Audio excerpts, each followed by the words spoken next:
the real concern here is we don't have much room to spare to lower interest rates when a recession comes.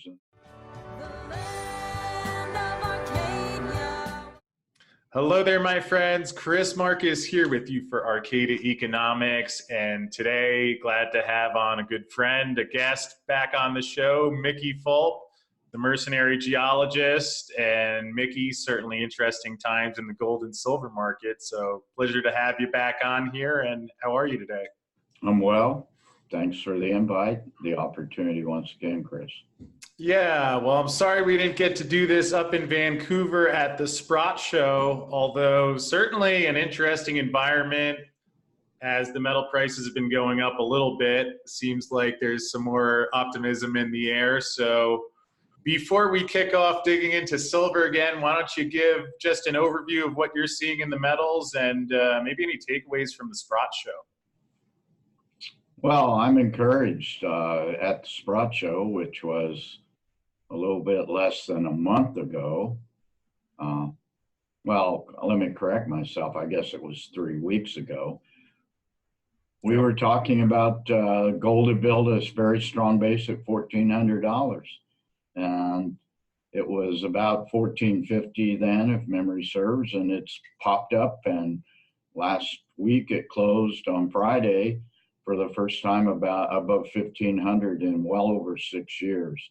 And it looks like it's starting to build some resistance at that level to the downside. So it's been high as I think 1,520 or something intraday.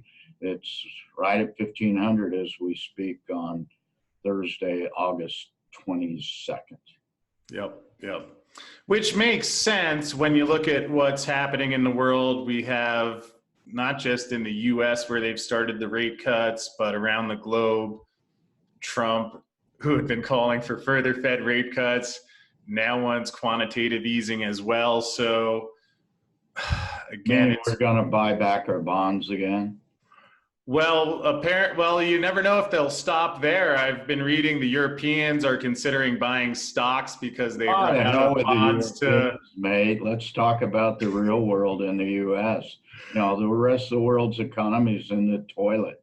The Eurozone, China's suffering with the trade tariffs. So it's all about the U.S. right now, as far as I'm concerned.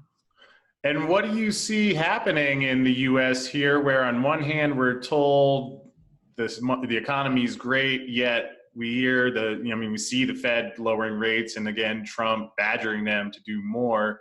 So, what's your take on what's really going on there? Well, we're in a bit of a problem. We're increasingly debt-ridden. I think we all agree at some point this house of cards of fiat currencies will collapse. The question is when. We avoided it 11 years ago. The banksters got everything back in control, but in a low interest rate environment, while it's good for borrowing, it's good for the stock market, it's good for employment, record low unemployment, record highs in numbers of people employed. The real concern here is we don't have much room to spare to lower interest rates when a recession comes. And the nature of capitalism is we have periodic recessions. We haven't had one for almost 11, well, let's say 10 years now, 10 to 11 years. It was just about 11 years ago when Lehman Brothers went under and we had the global economic crisis. So long overdue for a recession. The current concern would be increasing debt, the ability of the federal government to spend much more money than it has capability of taxing the populace.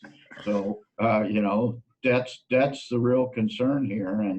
And so when we do go into recession, the question becomes in the United States, where we do have some room to lower interest rates as opposed to the Eurozone, where you gotta pay the bank to keep your money. supposedly safe. Do we have enough latitude to pull ourselves out of what is inevitably a recession coming? Yeah, it's interesting what you mentioned there, Mickey, especially because the Congressional Budget Office released their report yesterday, which tacked on another, I think it was 800 billion over the next decade.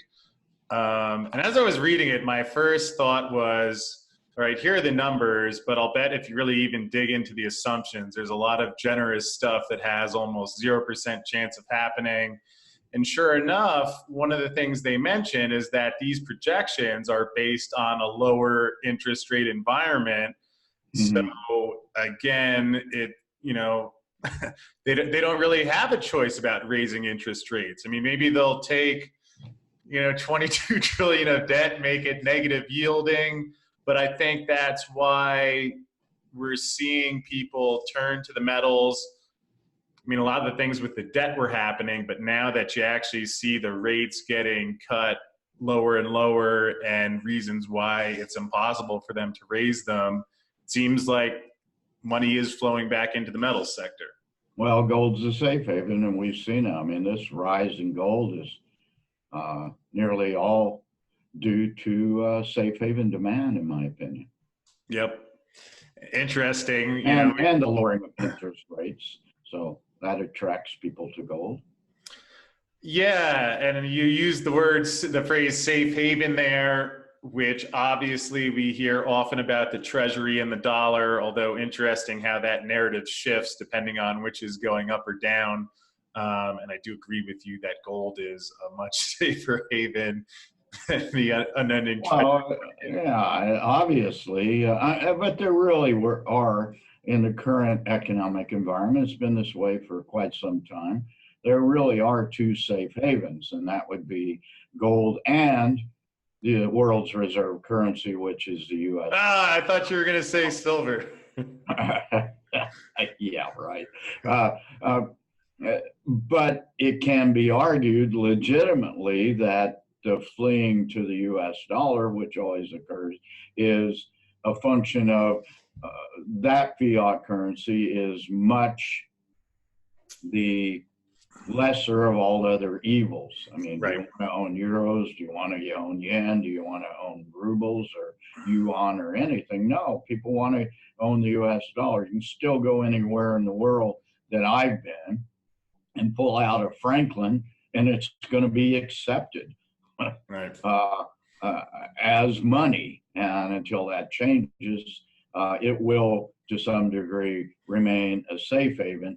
But you and I both know that the only thing that is really money is gold, and that's the real safe haven. Yeah, I think you will agree with that. Without absolutely, maybe you would take the tack that silver also serves as a monetary element, and I would not argue with that either. Well, some great points you mentioned there. Because yes, I think we're seeing that shift now where for the last 10 years, people are thinking, all right, the Fed's got this under control. Now that we're seeing that's not really the case. Yes, there's the dollar still is the reserve currency, although it feels when you look at the developments that that's certainly changing when that break point occurs. But even on some level, we're seeing that shift into gold. And geez, with the way rates are being cut and money's being printed, I would certainly agree that we can expect that to continue going forward. Believe it or not, in terms of silver, I agree. I mean, obviously, historically, there's a great monetary component, although perhaps from an investment standpoint in silver now, I don't necessarily know that I don't expect that we're going to be having silver coinage and money minted by the government. I could see for barter, if you have your junk bag of silver. But part of what always struck me about silver was how so much of it is consumed.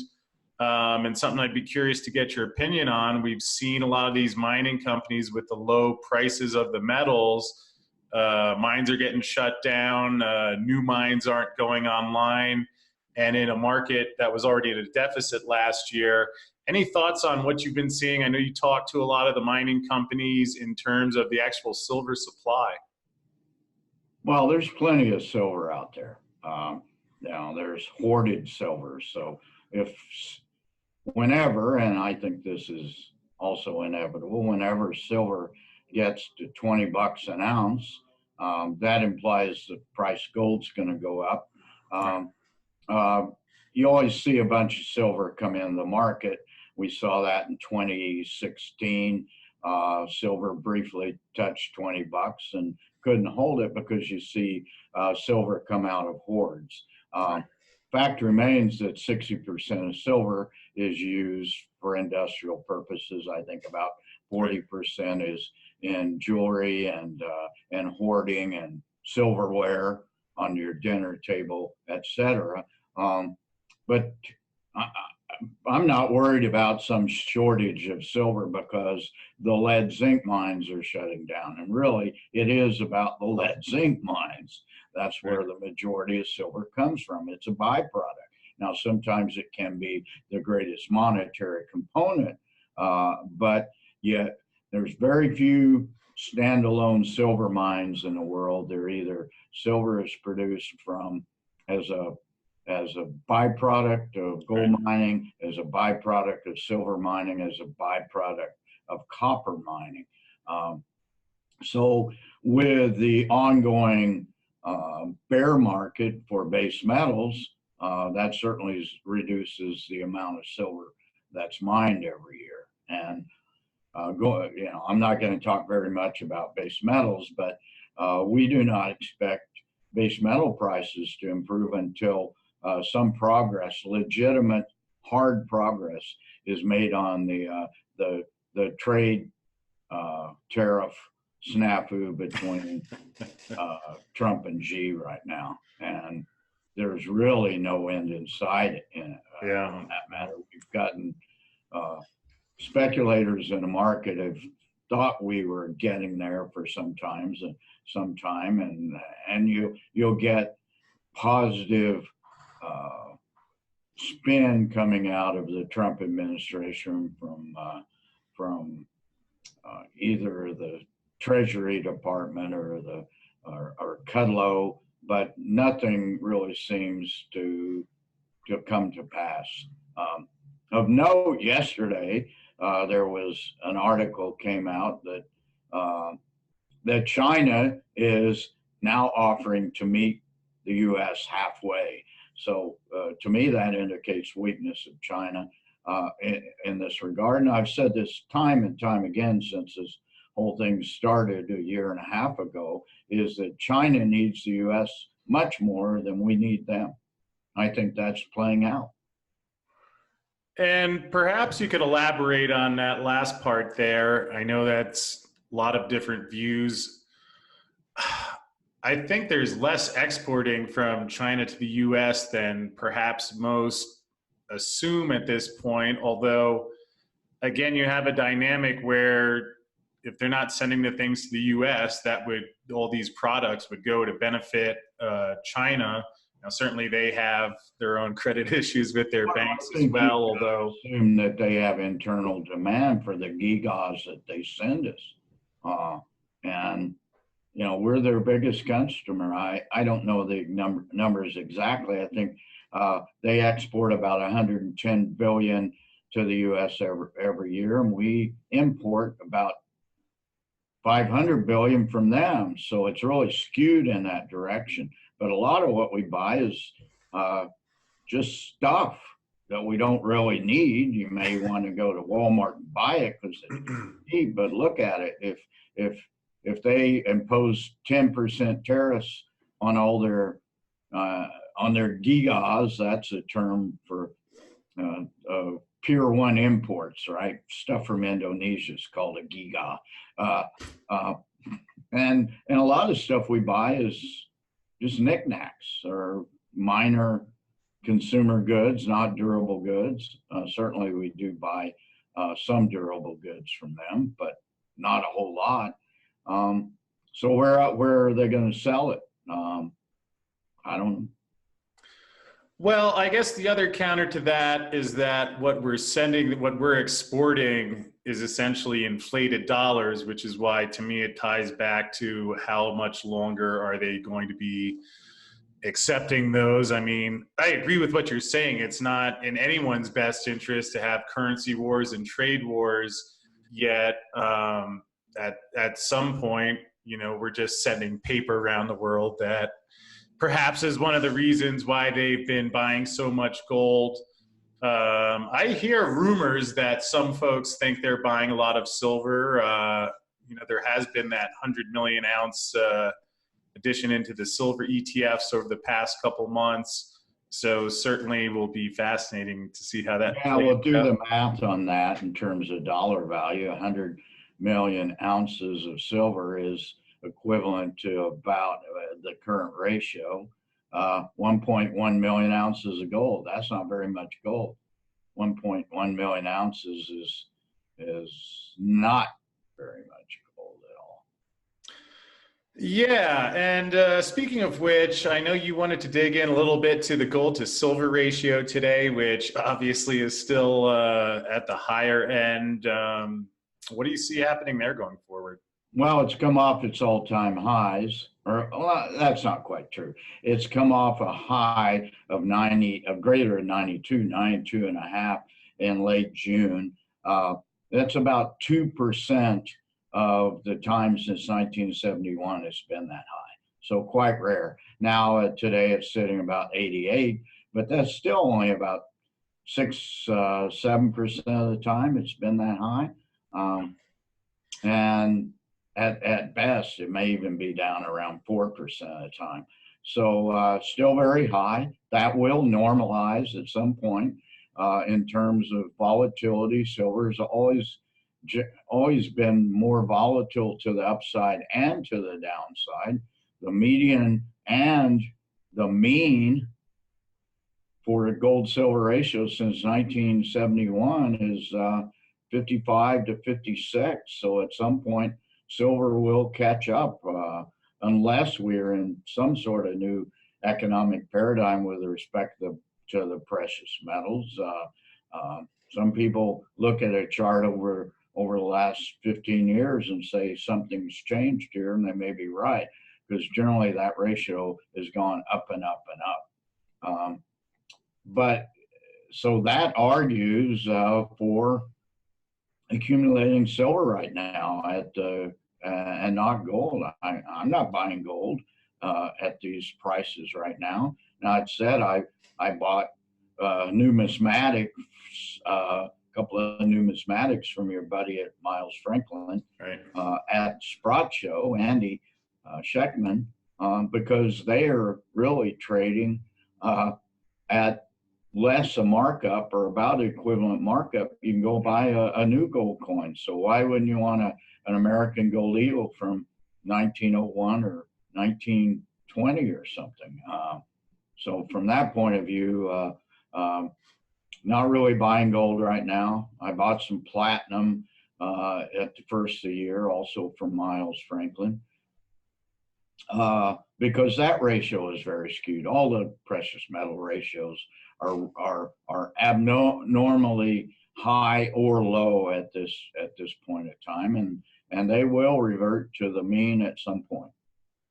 Yeah, you actually touched on the next thing I was going to ask, which was platinum. Again, doesn't get as much attention, and I'm a little bit newer to platinum than some of the other metals, although was talking with the folks from the World Platinum Council up in Vancouver, and certainly does seem cheap relative to palladium and perhaps even relative to gold. Any thoughts, further thoughts on that? I would certainly agree with that. If you're buying physical precious metals right now, because I think that platinum is more a monetary asset than silver is. I would choose to buy platinum right now, but the case can also be made for silver, because these ratios will will normalize. So with the idea of buying silver at when those ratios do normalize, then it would be my program to sell that silver and buy gold, because gold once again is real money. Yeah, and just to hopefully prove to someone on the planet that I'm not completely unbiased about silver, I think that makes sense. There will be a point, I'm not sure exactly what that level is, but there's always a fair value, whether we know exactly what it is, but something can be more or less than that.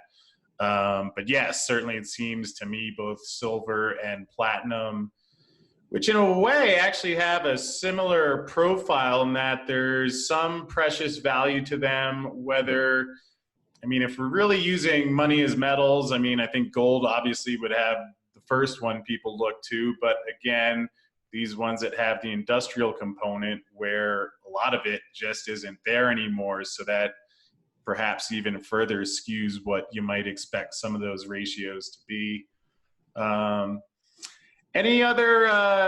Well, yeah, I would say that platinum's much different than silver in the fact that most of it's recycled now through catalytic converters. So it's not lost to the market because Right. of recycling. But your point's well taken. It does have a significant industrial metal component. But once again, it's hoarded, it's minted in coins, and it is in particular used in jewelry, especially in Asia, where white gold, what so-called white gold is generally platinum, mainly platinum. So it has a jewelry component that its sister metal, palladium, does not have. I will argue till the cows come home, and my cows come home every night at dusk to get fed, but that palladium has very little monetary is not a monetary metal. 95% of palladium is used in catalytic converters. Right. And we've seen very high prices for palladium because there's been a deficit in palladium as opposed to a surplus in South Africa of platinum. And from that point of view, you want to shy away from palladium at this point. The valuations of palladium are ridiculous. 1473 today, but we've seen that market go all the way from 1580 down to 1390 and back up over the last month. So volatile metal and with really no monetary component to it. Completely industrial metal for the most part. Now that said, there was a time in early 2010s when the poorer people in China would make palladium jewelry because they couldn't afford platinum. Right. Yeah, certainly been an eventful year in the palladium market, seen some wild swings there. And again, I've not been to South Africa, although I hear it's not the easiest place to go in mine. So will be interesting to see how that unfolds. Mickey, before we wrap up, anything on the horizon that you're looking to, thresholds, or any exciting companies you're looking at? Well, there's a couple of things going on. We've got Beaver Creek Summit coming up in just about a month in mid-September. I believe I will see you there, my friend. Okay. Yep. And we're looking past Labor Day because, we're in the middle of the summer doldrums right now. It's quite unusual for gold to go up during this period of time. We've only found one particular year where a chart looks as bullish during the summer as it has for gold now. So this is usually a low season for gold demand and a low price. So it's going to be interesting to see what happens after Labor Day when everybody comes back to the markets and we hit the seasonal demand for gold from India with the festival and wedding seasons. Then we have a little lull generally in October, mid-November, and then another run up for the love trade in the Western world before Christmas.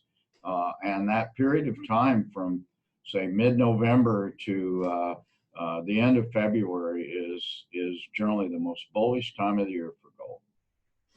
Yeah, well, especially when you think about the way things are shaping up, I'm guessing we have 25 or 50 basis point cut in September. I wonder if we'll see quantitative easing before the end of the year. So certainly you pile that on with everything else that's going on. Shaping up to be an exciting end of the year. And we will look forward to catching up with you in Beaver Creek. And perhaps just in closing, you let folks know how to find you, Mickey. At mercenarygeologist.com is Twitter feed, 52,000 followers. The website, mercenarygeologist.com. We offer a free subscription newsletter, but to get to my stock picks, you need to be a subscriber. All right. And are you going to be speaking at Beaver Creek this year? No, I'm not. Okay. Well, that'll be nice. Not a speakers conference. They have one keynote address, and that's about it. Okay. Yeah, this is my first time going to that one. It's a one-on-one meeting format. And that's really, I think every company gets a 10-minute presentation, but really lots of meetings, lots of informal meetings, and you'll see a lot of money at that show. Generally, buy side is what's invited to that show. Yeah, well, it'll be great, folks who can make it over there, get a chance to catch up with you in person, and otherwise check out the mercenarygeologist.com. So Mickey, great catching up with you, my friend. Should be exciting times, and I'll look forward to seeing you in a couple weeks. All right, thanks a lot, Chris. All right, talk to you soon.